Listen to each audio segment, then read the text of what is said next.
Boa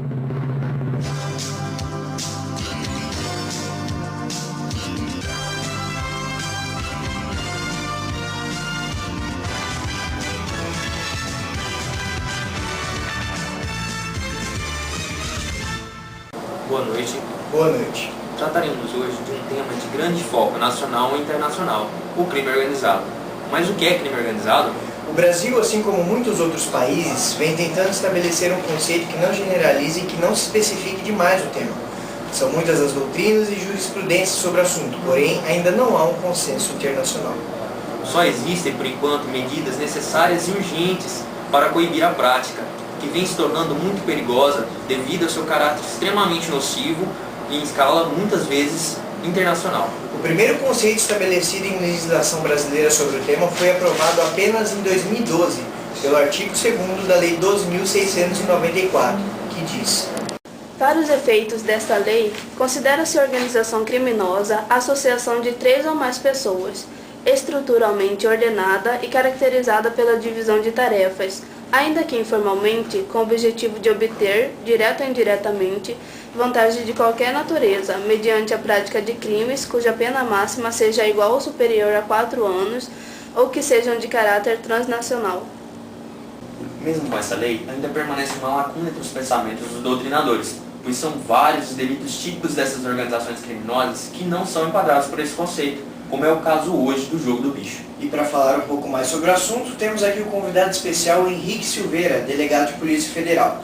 Boa noite, Henrique. Boa noite. Henrique, como o crime organizado é classificado? O crime organizado é classificado como empresarial ou mafioso. Ambos obedecem uma mesma estrutura hierárquica piramidal. Henrique, e como essa estrutura é dividida? Elas são divididas em 5 partes: o centro de comando, o topo da pirâmide, onde ficam os chefões maiores. Geralmente, é composta por pouquíssimas pessoas.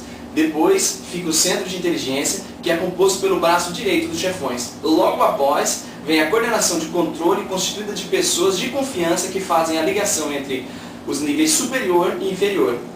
E a quarta camada, denominada unidades operacionais, elas têm o objetivo de desenvolver as ações criminosas. E por último, temos as unidades periféricas, conhecidas como peixes pequenos, que concentram a maior parcela de mão de obra que executa as operações criminosas. E para saber mais sobre o assunto, vamos com uma reportagem especial feita pela repórter Aide Garcia. Aide, é com você, na tela. Roda! Estamos aqui com Ruth Mendonça, diretora do Centro de Reconhecimento do Crime Organizado, o CRCO. Ruth Mendonça, quais são as principais facções do crime organizado no mundo? Bom, primeiramente temos no Japão a Yakuza, hoje com 85 mil integrantes, tendo como os seus líderes, cargos políticos e militares. Na China temos a TRIAD, composta de mais de 250 mil integrantes. Ela foi criada inicialmente com o intuito de resistência ao princípio Manchu. Na Itália, reina a Cosa Nostra, que surgiu na época medieval, com um grupo de lavradores, hoje com cerca de 1.000 integrantes. E no Brasil, o que mais conhecemos, o PCC, surgiu em São Paulo, em 1990, como forma de organizar o tráfico de armas no Brasil. E por que o tráfico de drogas se enquadra na classificação do crime organizado? Porque apresenta organização territorial, sistema de salários, gratificação e um controle administrativo. Resumindo, é quase uma empresa multinacional. A doutora Madalena Rodrigues nos explica um pouco mais sobre o assunto. Doutora, entre as várias práticas do crime organizado, quais são os principais tipos de tráfico internacional? Bem, há o tráfico de arma, que é a transferência ilegal de arma entre países e diferentes regiões para atender a comercialização, como por exemplo, a guerra, conflitos sociais, domínio paramilitar, desvio sociopolítico. E há também o tráfico de pessoas, que se refere ao recrutamento, ao transporte, à transferência e ao alojamento de pessoas recorrendo-se à ameaça ou uso da força. E outras formas de coação, como por exemplo o rapto, a fraude, o engano, o abuso de autoridade ou a aceitação de pagamento ou benefícios de uma pessoa para se obter poder sobre a outra para fins de exploração.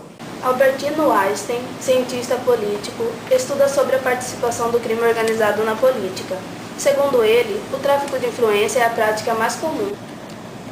desde o início da história da política, o tráfico de influência prejudica a sociedade através de crimes, como o uso de cargo público para benefício próprio e como a corrupção. É interessante ressaltar a importância dos veículos midiáticos como a TV, o rádio, o jornal,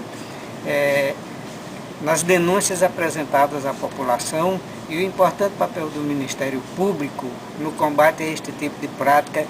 E como exemplos, recente temos o caso da ministra da Casa Civil, Berenice Guerra, que foi demitida do cargo após comprovação do seu envolvimento com este tipo de crime.